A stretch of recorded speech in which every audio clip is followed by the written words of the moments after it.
Hello guys, good morning, Radhe Radhe. আজকে আবারও একটা ভিডিওতে সবাইকে স্বাগত জানাই। এখন 9টা সাড়ে 9টা বেজে গেছে আর এখন থেকে আজকে ভিডিওটা শুরু করছি। দেখতে থাকো সবাই, স্কিপ না করে, আশা করি ভালো লাগবে। তো এই যে সকালবেলা হয়ে গেছে যেহেতু, আর বাবা তো কাজে যাবে, ওই জন্য দেখো সকাল সকাল রান্না বাড়ি সমস্ত কিছুই হয়ে গেছে। যেহেতু আমাদের 9:30 10টার ভিতরে রান্না বান্না হয়ে যায়, তাই। তো আজকে রান্না হয়েছে কি একটু দেখে নাও। আজকে হয়েছে এই যে আমের আচার, মা করেছে আমের আচার। তো এটা মানে টুকিটাকি খাওয়া হচ্ছে, ওই জন্য মা তুলে রেখেছে যাতে এঁটো না হয়ে যায়, এটা ওই জন্য তুলে রেখেছে। তো এই যে আমের আচার দেখো, লাল কি সুন্দর মশলা দেওয়া আমের আচার হয়েছে। আর এখন তো গরমকালে যে কোনো জিনিসের সাথে আমের আচারটা ভালো লাগে। রয়েছে রুই মাছ দিয়ে আলু বেগুন দিয়ে ঝোল, আর এখানে রয়েছে ঘুগনি, তো আর পটল ভাজা। আর আমার বাবা আবার কি জানো তো, পটলের ভিতরে বীজগুলো খায় না, কিন্তু পটলটা খায়। আর আমি আবার বীজগুলো খাই, পটল খাই না। তো এই যে আলু বেগুন দিয়ে গরমকালে এরকম পাতলা মাছের ঝোল কিন্তু বেশ ভালোই লাগে খেতে। বাবা ওখানে খেয়ে নিচ্ছিল ভাত, যেহেতু বাবা ভাত খেয়ে কাজে যাবে, ওই জন্য। সো গাইজ, তারপরে এই যে ঘরের বিছানা তোলাও কিন্তু কমপ্লিট হয়ে গেছে। এই যে দেখো, ঘরের বিছানাও কিন্তু মা তুলেছে। আর এই যে এই শাড়িগুলো কিন্তু দিদুন বাড়ি থেকে পাঠিয়েছে, কেমন লাগছে জানিও।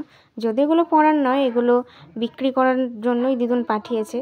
মানে ওইদিকে তো আর কাপড়ের ব্যবসা নেই, আমাদের এদিকে কাপড়ের ব্যবসা আছে বলে দিদুন পাঠিয়ে দেয় আমাদের কাছে, আমরা এগুলো বিক্রি করি।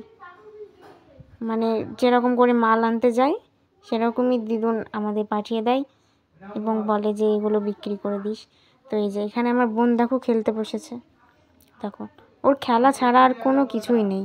ওকে যদি বলি যে তুই সারাদিন খেলা কর, ও কিন্তু সারাদিনই খেলা করবে। ওর খাওয়া দাওয়া স্নান কিচ্ছু করা লাগবে না, একবার শুধু খেলতে বললে হয়।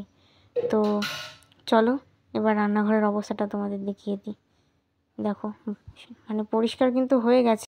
সো গাইস, তারপরে দেখো এই যে ডাঁটাগুলো দেখতে পাচ্ছ, এই ডাঁটাগুলো কিন্তু আজকে মা সন্ধ্যাবেলা তরকারি রান্না করবো ওই জন্য কেটে রাখছে। আর আজকে আমার রয়েছে ভিডিও শ্যুট। তো ভিডিও শ্যুট করতে এসে আজকে ছিল জামাই ষষ্ঠীর একটা ভিডিও, তো সেই জন্যই দেখো জামাইকে আমি খেতে দিচ্ছি। অ্যাকচুয়ালি আমি আর আজকে আরেকটা ছিল শাশুড়ির, তো ওই জন্য জামাইকে পাত ভরে মিষ্টি দিয়ে চিড়ে দিয়ে খেতে দিয়েছি। তো দেখেই আমাকেই মনে হবে যে আমি হয়তো বৌমার মিত্রাই হবে শাশুড়ি। তো যাই হোক, সে যাই থাকুক না কেন, আমাকে কেমন লাগছে এই লুকে অবশ্যই জানাবে। মানে এই শাঁখা সিঁদুর পরা লুকে আমাকে কেমন লাগে অবশ্যই কমেন্ট সেকশানে জানিও তোমরা। তোমাদের কমেন্টের ওইটা থাকবে। তো বৃষ্টি এসে মরণ লেগে গেছে, মানে অতিরিক্ত পরিমাণে বৃষ্টি, আমাদের ভিডিও শ্যুট অর্ধেক হয়ে বসে রয়েছে। দেখো আমরা মাচায় আশ্রয় নিয়েছি, এত পরিমাণে বৃষ্টি, মানে আমরা ভাবতেই পারছি না যে বাড়ি যাব কি করে। তো মাচাতে তো জায়গা হলো না, এবার বৃষ্টি একটুখানি থেমেছে, তাও টিপটিপ করে পড়ছে। তো এখন আমরা যাচ্ছি অন্য কোথাও কোনো বাড়ির উদ্দেশ্যে, কারণ এই মাচাতে যদি আর একটুখানি থাকতাম তাহলে আমরা হয়তো ভেঙে পড়ে যেতাম, কারণ মাচাটা ঝড়ে এত পরিমাণে নড়ছিল যে আরেকটু বসলেই হয়তো মাচাটা ভেঙে আমরা সবাই পড়তাম, কোমর টোমর ভেঙে যেত। তো গাইজ, এখন আমি খাচ্ছি বড়া বসে বসে, তো বড়াটা খাওয়ার পর পড়তে বসবো। তো চলো গাইজ, আজকের ভিডিওটা কেমন লাগলো অবশ্যই কিন্তু জানিও। ভালো লাগলে অবশ্যই লাইক কমেন্ট শেয়ার এবং সাবস্ক্রাইব করে সঙ্গে থেকো। আর গোপুর আশীর্বাদে তোমরাও নিজেদের টেক কেয়ার করো, ভালো থেকো অ্যান্ড সাবধানে থেকো।